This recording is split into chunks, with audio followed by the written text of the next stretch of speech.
अस्सलामुअलैकुम दोस्तों, उम्मीद है कि आप सब खैरियत से होंगे। दोस्तों, चोरी करना एक बहुत बुरी आदत है। चोरी करना दुनिया में भी जुर्म है और आखिरत में भी जुर्म है। दोस्तों, आज मैं आपको एक मशहूर चोर के बारे में बताने वाला हूँ। एक चोर बादशाह के महल में चोरी करने के इरादे से रात में दाखिल होता है। रात का वक्त था।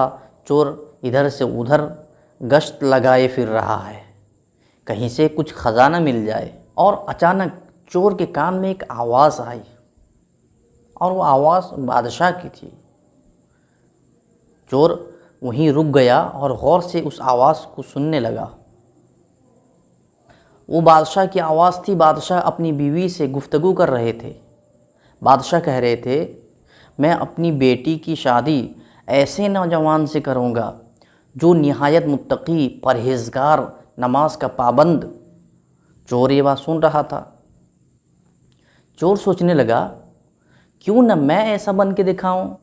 अगर मैं ऐसा बन गया तो बादशाह ज़रूर अपनी बेटी की शादी मुझसे करेगा और बादशाह का जो कुछ है गोया मेरा हो जाएगा। तो उस चोर के अंदर एक लालच पैदा हो गई। वो फ़ौरन बादशाह के महल से निकलकर अपने घर की तरफ चला गया। अब वो चोरी करना छोड़ दिया, लेकिन धोखा देने पर उतर आया। वो घर आकर तरह तरह की तरकीबें सोचने लगा कि कैसे मैं बादशाह को अपनी तरफ माइल करूं, कैसे मैं कामयाब हो सकूं। वो तरह तरह की तदबीरें सोचने लगा, लेकिन उसे अचानक एक तदबीर समझ में आई कि बादशाह के महल के करीब एक मस्जिद है। क्यों न मैं अपना भेष बदल कर, वज़ाक़ता बदल कर, दाढ़ी और टोपी पहनकर, हाथ में तस्बीह लेकर उस मस्जिद में बैठ जाऊं, ताकि बादशाह की निगाह मुझ पर पड़ जाए और बादशाह अपनी बेटी की शादी मेरे साथ कर ले। ये उस चोर का घटिया और जलील सोच था, जो बादशाह को धोखा देने जा रहा था।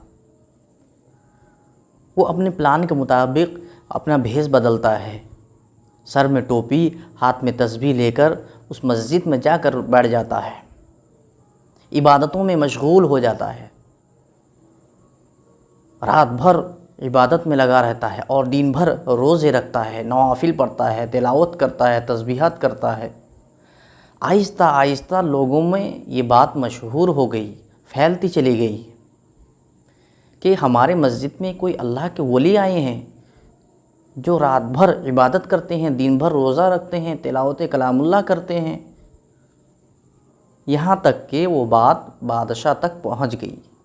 बादशाह को भी खबर मिली कि कोई नौजवान इबादत में मशगूल है, बड़ा मुत्तकी परहेज़गार है, पाबंद शरीयत है। तो बादशाह तो इसी तरह के बुज़ुर्ग के तलाश में थे जो नौजवान भी हो और मुत्तकी परहेज़गार, नमाज का पाबंद हो। तो बादशाह अपने सबसे करीबी वज़ीर को उस नौजवान बुज़ुर्ग के पास भेजा जो धोखा देने के लिए बैठा हुआ था। वज़ीर उसके पास पहुंचकर निहायत अदब व एहतराम से कहने लगे कि बादशाह सलामत की तरफ से मैं आपके पास एक पैगाम लेकर आया हूँ। तो चोर कहने लगा, क्या पैगाम है? वज़ीर ने कहा कि आज से कुछ साल पहले बादशाह अपने दिल में ये अहद कर चुके थे, बेटी की शादी ऐसे नौजवान से करेंगे जो निहायत मुत्तकी, परहेज़गार, शरीयत का पाबंद, नमाज का पाबंद हो। बादशाह इसी तलाश में थे कि उनकी नज़र आप पर आकर रुक गई है। इसी सिलसिले में मुझे आपके पास बात करने के लिए भेजा है। चोर, जो दरअसल इसी शौक़ में बैठा हुआ था, उसके आँखों से आंसू जारी हो गई, रोने लगा। वज़ीर को बड़ी ताज्जुब हुई कि क्या वजह है रोने की, क्यों रो रहे हो आप? तो वो कहने लगा कि आप जो पैगाम लेकर आए हैं, ये पैगाम मुझे मंजूर नहीं। वज़ीर बड़े ताज्जुब से पूछे, क्यों मंजूर नहीं, आखिर कोई तो वजह होगी। कहने लगा कि दरअसल मैं एक चोर था, चोरी करने के इरादे से बादशाह के महल में पहुंचा था और जो कुछ बादशाह के महल में हुआ था वो सब कुछ उस वज़ीर को सुना दिया। अब कहने लगा कि मैं अपना भेष बदल कर, ये दाढ़ी, ये टोपी, ये तस्बीह, ये सब चीज़ बादशाह को धोखा देने के लिए किया था, लेकिन जब मैं यहाँ आया तो मेरे रब ने मुझे अपना बना लिया। अब इसके बाद मुझे किसी चीज़ की ज़रूरत नहीं है, इसीलिए ये पैगाम मुझे मंजूर नहीं है। तो देखा दोस्तों आप लोगों ने, अल्लाह ताला कैसे इस चोर को कबूल कर लिए, सिर्फ़ अपने ज़ाहिरी बदलने की वजह से। चोर अपना ज़ाहिर बदल कर आया था, अल्लाह उसके बातिन को बदल दिए। जो अल्लाह चोर को बदल सकते हैं, क्या हम और आपको नहीं बदल सकेंगे? अल्लाह कहते हैं, मेरे बंदे मेरे पास आओ, मुझसे मांगो, मैं तुम्हें अता करूँगा। लेकिन कोई मांगने वाला हो तो सही। हम सिर्फ़ नाम के मुसलमान हैं। जुमे जुमे याद आती है मस्जिद हमें।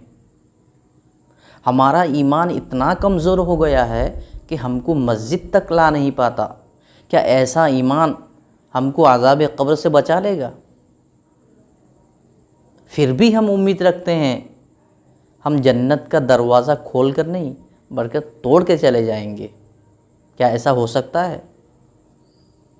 तो दोस्तों, मैं उम्मीद करता हूँ आज का ये क़िस्सा आप लोगों को पसंद आया होगा। अगर पसंद आया है तो कमेंट करके ज़रूर बताएं। अस्सलामु अलैकुम व रहमतुल्लाहि व बरकातुहू।